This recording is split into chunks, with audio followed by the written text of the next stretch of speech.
What is going on, ladies and gentlemen? Welcome back to part 2 of tuning and flying the F5 with force feedback. In my previous video, I have gone over some of the intricacies, some of the details as to tuning the F5 based on real flight test reports to try and have a similar or as close as we can possibly get feel of the flight control system using force feedback. In my case, that's FFBeast.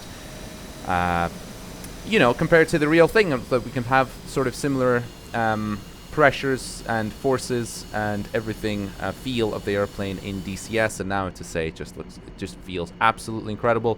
I love flying it. So today we're actually going to go out for a spin. If you want to check out how we've arrived at these curves, forces, etc., then check out the previous video. It might give you a little bit of insights to how we got here. So we're here at Virpil, a Swedish Air Force base. We're doing the F5 Norwegian demo takeoff first, followed by a climb out into between the gap in the clouds there to do an inverted spin to demonstrate some of the inverted pitch hang-up tendencies this airplane should display in real life. Doesn't really do it in DCS, but that can result in an inverted flat spin, which has caught out a few pilots by surprise. Some of them have recovered, some of them have not. So just going to go over that, and then we'll come in, and there's a road base landing right there. So we'll just use that, land on that runway, or do a touch and go rather on that very quickly, and then come in for a landing here back at Virpil. So without further ado, let's get right into it. We have 2 good engine starts. You're clear to disconnect the headset. We'll see you on the left with the pin. Thanks a lot.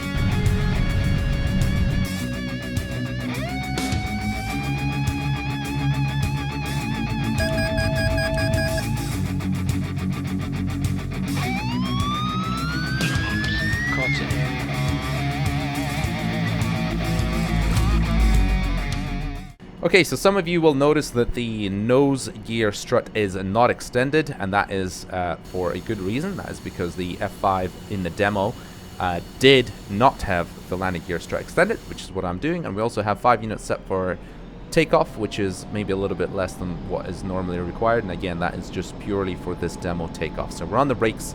Release the brakes. Ready now. Full burner. Here we go. A little bit of a crosswind, so weather cocking to the left, so a little bit of differential braking before the rudder starts to become effective, which is round about now. So now we can start using the rudder to keep it straight on the runway. Passing 150, pulling back now. A little bit of a loaded roll, going inverted. Okay, here we go, pushing forward on the stick, doing the Norwegian F5 demo takeoff. This is so freaking cool. So, gears coming up, and increasing the forward pressure on the stick, and we're rolling out. Half aileron deflection, or almost half rather, which is half deflection in our control stick, as I've explained before.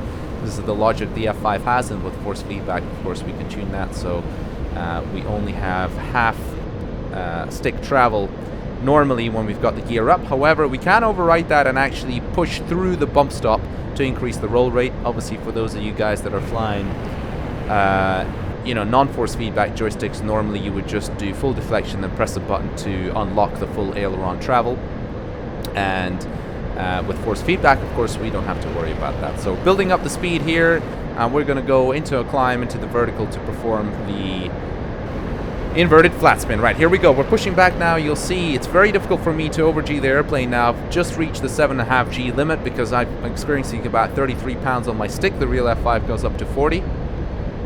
So, you know, having that stick pressure is incredible. We're just going to do flaps up, and we're going to do yaw and pitch dampers off.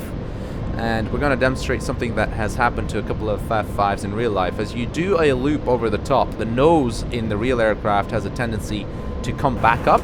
Whereas, in fact, if I let go here, you see it drops, but it shouldn't drop. It should actually have a tendency to keep going up. Now, as we get into the stall here, I'm going to do full left rudder. And the real aircraft can get into an inverted spin on its own, whereas we have to try and force it into a spin. Do a little bit of outspin aileron usually helps a little bit here, which is exactly what is the case now. So full left rudder, a little bit of opposite aileron. Now I'm just pushing forward on the stick to try and get it settled into this flat spin. Now, this is where a couple of pilots have found themselves in this very position. And if you let go of the controls, okay, so it's not really settled into a proper flat spin. It's got all these oscillations. If you pull back, sometimes it does not come out of the spin, which is what I'm doing now. And one of the pilots has figured out that if you do opposite rudder, then it will, like in every other airplane, but the manual doesn't say that. The manual says flaps up, which is what we already have, because it doesn't seem to go into an inverted flat spin with the flaps down, unfortunately. So the real F5 has much more tendencies to get into a spin, unlike the one in DCS, so I think that's something they should have really touched up on when they had this whole remastered thing, is we put the yaw damper and pitch damper on. And again, those dampers just help us get into the spin easier. We'll do flaps auto. And I just wish that's something that they could have done, you know, for the remastered version of the F5, apart from the visuals, which are absolutely amazing. I just wish they kind of had a look at the aerodynamics and managed to get the airplane to go into a spin a lot easier, like it does apparently in real life. So that's something, it's a shame. But anyway, let's just do a low pass. Now, my stick's quite sensitive because I'm only using a 5 centimeter extension, and we'll just come off to the right here and I'll show you this road base, which is over here at Virpil. So we'll do a touch and go onto this runway. It's a short runway, so obviously not enough distance to stop. I'm pulling back now hard, and this is so awesome. Now I'm experiencing this crazy pressure, but as the G's drop, I can pull back more and more and more and more and more. Which is still, remember, it's up to about 25 pounds for me. This starts vibrating and shaking all over the place. We're below the gear limit speed, so we'll get the gear down. We'll come in for a touch and go, try and concentrate. So for those guys who dogfight in their dogfight servers all the time for 2 hours and then go have a cup of tea, it doesn't really work if you have a force feedback stick. If you had a force feedback stick, you went dogfighting in the F5, after 10 minutes you want a cup of tea, for at least 10 minutes before you start another dogfight, because your arm is going to be in agony. And in fact, one of the things I've noticed, or actually thought about, is when I've uploaded that video translation of the Su-34 versus the Patriot missile, where they were, you know, evading those missiles for like 5 minutes or whatever it was. One of the things that isn't in my video at the end, but one of the things the pilot said is that his hand hurts a lot. And I was like, well, this is interesting. It doesn't really have to hurt a lot. But now I realize, after measuring all the stick forces to be accurate, you know, the Su-27 goes up to about 15 kilos, which is about 33 pounds, which is exactly what I have on my stick for the F5. The Su-34 might be different, but even if we imagine it's ballpark similar, you know, these guys having to, or this guy having to hold on to, grasp onto the stick hard for 5 minutes is pretty incredible, and you know, the pain that he must have experienced, you know, doing that. Sorry, let's just get into, sorry, let me just concentrate. One thing that is pretty difficult, I think, is getting on speed AOA in the F5, just nailing that speed while you thrust. Okay, that's a little bit slow, but we need to touch down here. Quick touchdown. Okay, it floated a little bit, so full thrust now. Spooling up, gears coming up, trimming forward on the stick, pushing forward on the stick. There we go. Okay, retrim that. Excellent. And let's come in for a quick inverted over the runway. Stay pretty low here. Very good.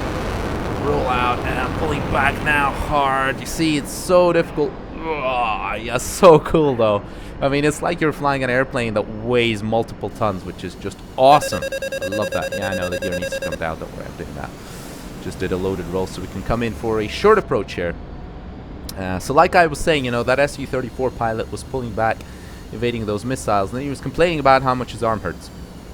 Now, without getting into any of the politics behind it, you know, which is, it's a shame what's happening, but just that instance, just I kind of thought about it, and I was like, man, what does, I mean, does this arm really hurt? And once I started measuring all these forces on my stick, I realized that, my goodness, yeah, once you experience 33 pounds consistently, you have to maneuver all the time, yeah, your arm's gonna hurt. There's no doubt about that. So it's, you know, it's cool how we can now finally tune. In fact, let me take a slightly shorter approach. I'm taking too much of a, it's not going to be a short approach, it's going to be more like a regular approach. Just kind of want to have a bit of an angled roll out close to the runway threshold. This is the base at Virpil. They have a lot of work to do in this map. I hate the Cola map, quite frankly. I mean, the bases, some of the bases are okay, some of them are terrible. The towns and villages are really good, but there's few and far between. So let's just concentrate.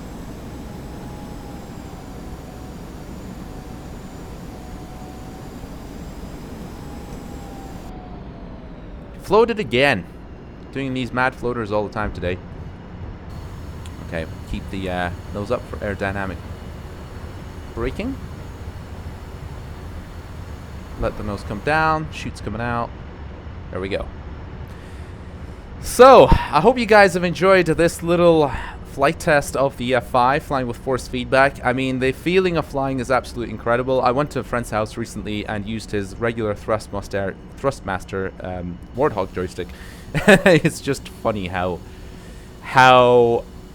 unrealistic all of that feels now when I sit here and I'm trying to pull. I mean, I can barely pull through the G limit. Any of you who fly the F5 with a regular stick will know that, you know, you just bust that 7.5 G limit all the time. You're up there at 9 G and you have to come back and tell the engineers that you've over-G'd the airplane. Whereas I don't have to do that because it's very difficult for me to over-G the airplane. Although I still have to be careful, no doubt, but it's, you know, I can really feel the pressure on the stick and it's just absolutely phenomenal. So if you've enjoyed this little overview of flying the F5 with force feedback, like I say, it's taken me like over 10 hours to tune this thing after back and forth these flight test reports and scrapping a whole bunch of things that I did and then redoing it and everything. And this profile was provided to me originally by Max from Just Fly It. Those of you that are Russian speakers, watch it, you know, definitely check out his channel because he's very good. He has a force feedback FFBeast system as well with force feedback rudders, which I don't, and I wish I did one day. Really, really worth watching. He's really good. His understanding, he's flown 100 different types of airplanes in real life, and his understanding of flight control systems is just immense. But the profile he sent me, I modified it based on my own personal both feel and my own system, recalibrated it, but also adjusted based on some of the things which I think are slightly open to interpretation, which I've discussed in the previous video, so make sure to check that one out. So without further ado, thanks very much for watching this video. Hopefully I'll catch you in the next one. Have happy holidays and adios.